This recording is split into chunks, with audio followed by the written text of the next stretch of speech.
two Reader's Digest book covers with the text block removed. One has a floating spine and one has a hidden spine, meaning neither of them show the sewing on the outside of the spine. But one is slightly less rigid. This one here I made in 2020, and the spine is glued onto the cover. We used this when in 2020 when our kids came for lunch 10 weeks straight, during that time. And the kids would write in it, whether it was a joke or whether it was scripture or whatever. It was like our after dinner activity. This style of hidden spine is great. It makes it very sturdy, but it also kind of pops open and it never lies completely flat. So that's a positive and a negative for a hidden spine with the signatures glued in.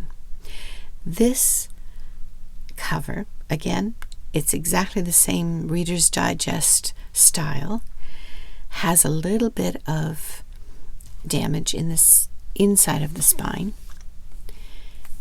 and it has going to have 3 signatures.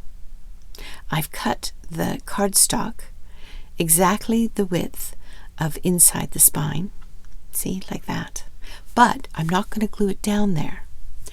This spine has a little bit of a damage from when I took the text block out, and I'm going to choose to cover it with some tape. Now this is packing tape, and it is going to repair it slightly. I mean, it's not terrible damage. There's no reason to replace the spine altogether. So it'll stick on really well. I'm Lori at Positive Thanks Living, and I make videos about junk journaling, all kinds of things. Sometimes I do deep dives, sometimes I just pick a topic and whatever comes to my attention.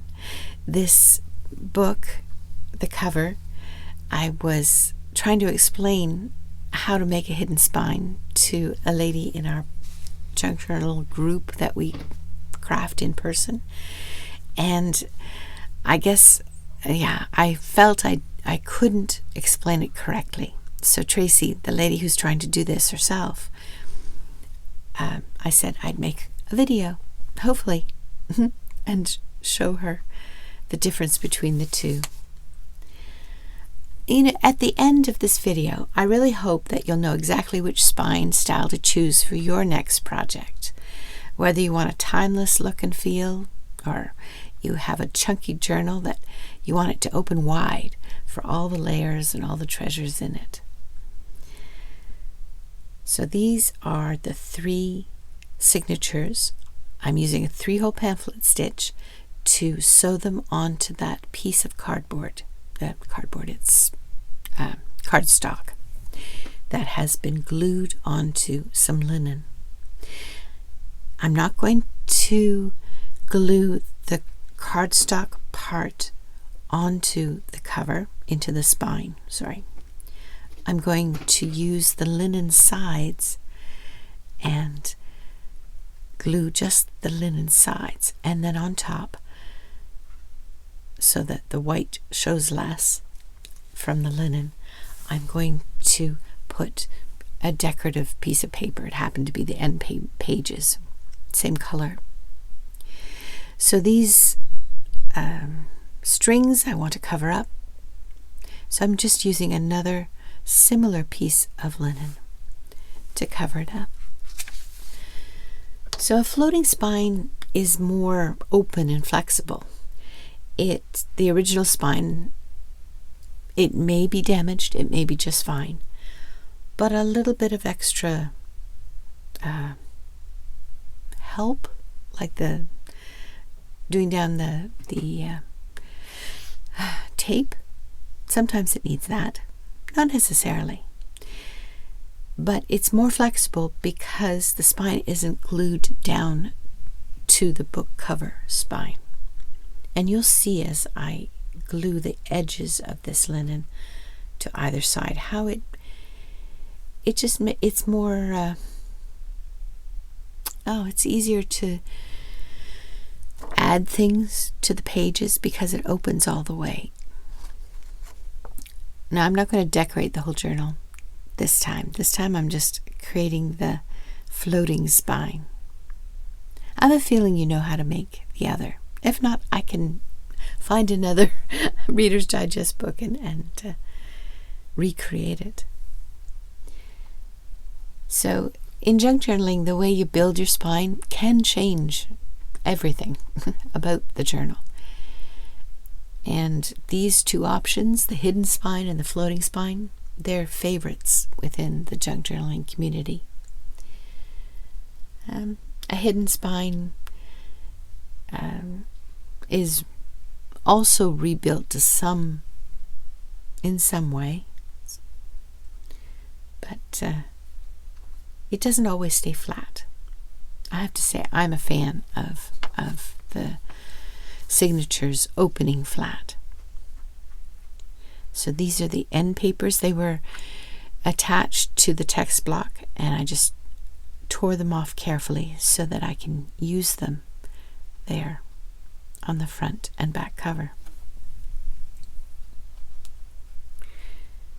You're going to laugh at the hairpins, but I think I saw Natasha at Treasure Books use that. And it works really well to hold the pages of the Signatures together if you don't have many pages. I want to make the second topper of the linen over top of the sewn parts a little more narrow. So that's why I tore it. And this is Fabri-Tac that I'm using. I like the fact that Fabri-Tac gives you a little bit more wiggle room when you're adhering the parts of the journal together. And it's going to fit into the area of the cover spine and just literally floats there because it's held onto the cover by each side. I wonder, so we've been using the one on the right, the hidden spine, since 2020. It'll be interesting to see which one is more sturdy in the long run. Whether this one will hold up in the same way. I have a feeling it will, because the fabric will provide a very stable, the movement, it won't ruin the movement. I think if I had put paper, that wouldn't have lasted as long.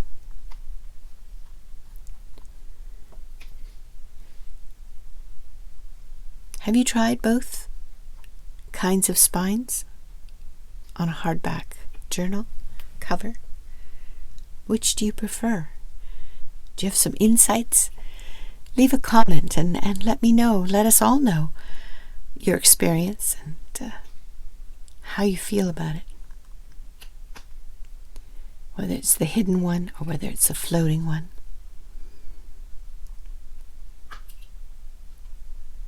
I notice at the end of this video that the front and back pages of each of the Signatures, they stick out a little bit further than I want them to, so I'll be trimming those, even though it's glued in. The flaps, the edges are glued in.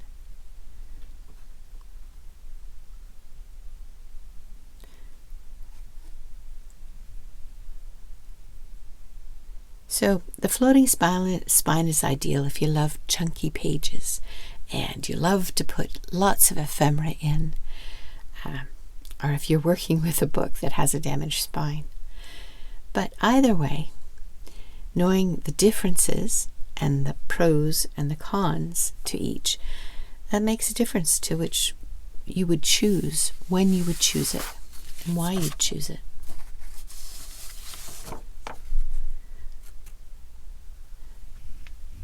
So with a hidden spine, you have the original book spine is kept intact, which is the same as the floating spine.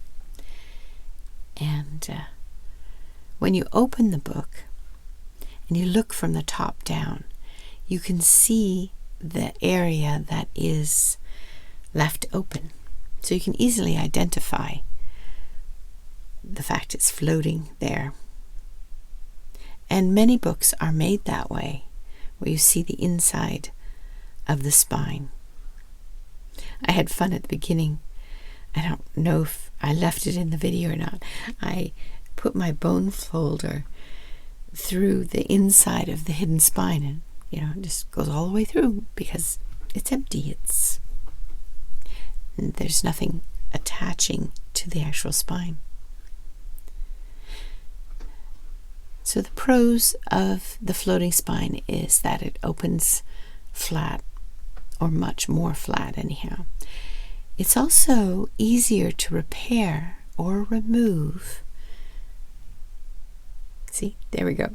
I can just tuck it in. Because the other book with the hidden spine, there's no way I could remove that. This one, you could just snip the linen, and yes, the edges would be still there, but you could replace the signatures with another piece of linen. So that's a positive. And it's also more forgiving if the spine is damaged. So, yeah. What do you think? Do you like the idea of a floating spine? I like the idea very much, but I have to say, for some reason, I had difficulty sewing in the signatures. And it's probably user error, but it worked out okay in the end. Now I'm going to put the papers on the end, the front and the back. And I'm using the ones that came from the book. I'll be filling up the signatures with ephemera from the book pages. I made those on Tuesday, or at least some of them, pockets and different things. So there's one already in there. I'll show you, or maybe you've seen it already. I just wanted to see how it would work. And my goal with this journal is no digitals, all of my scraps. Just using up the book itself and whatever pages that are in there in each signature, they're from books. Yeah, using things up.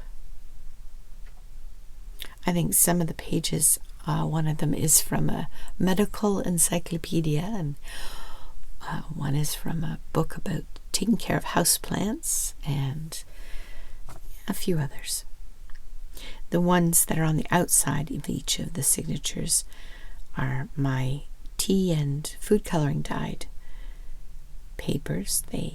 I use stencils to make the design on the outside. So no digitals, no printing of anything. This journal is just going to be completely scraps and book pages, I guess. Yeah. I'm spreading out the Fabri-Tac so there's no ridges, using a silicone spatula. And it works really well. These papers are not going to come off. I think I'm toward the end of my glue bottle. It's becoming more difficult to squeeze out the glue.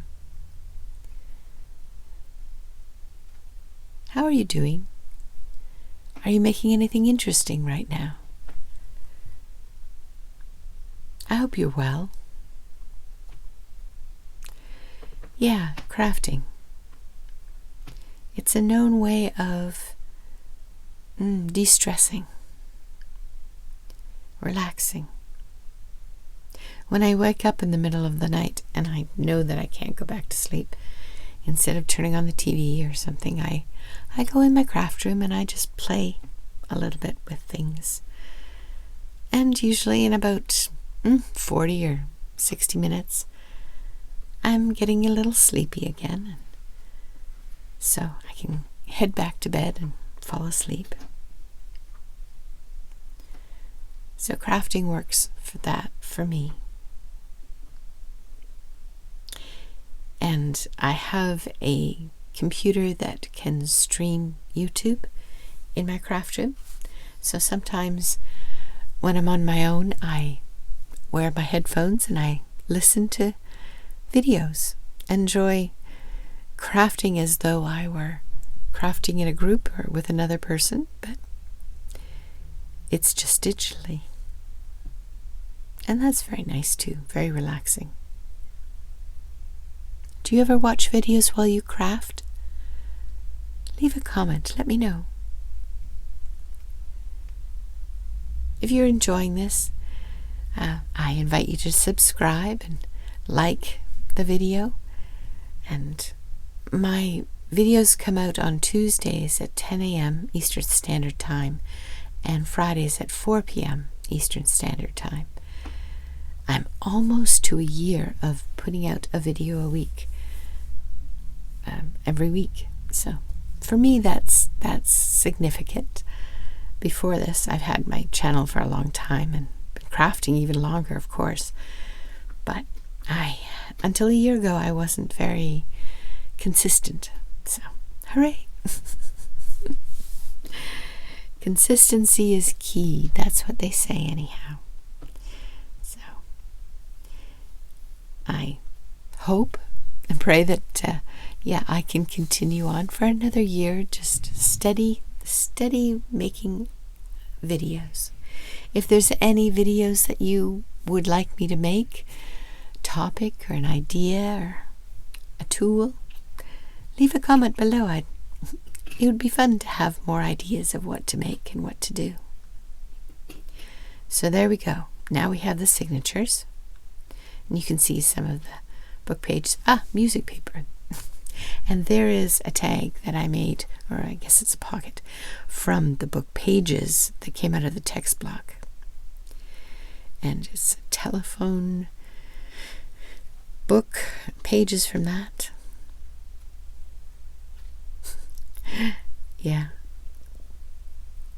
So right now it's pretty much a naked journal. Nothing extra put into it except the 3 signatures. And you can see it lies flat. You can see the spine, that it's open. But those pages stick out a little bit, more than what I want them to. So join me next Friday to see where this journal is going. And if you're interested in just having somebody to craft with in the background, I make ASMR videos tearing paper and doing other things on Tuesdays. I think there's 6 or 7 videos there. So it's a nice playlist just to turn on if you want a chance to think but still have some sound in the background. Tuesdays are Torn Paper Tuesdays, and Fridays I'm finishing the things up. So this isn't finished. That'll have to carry on next Friday. Take care. I'm Lori. I make videos about crafting with paper, and I'm happy to have you here.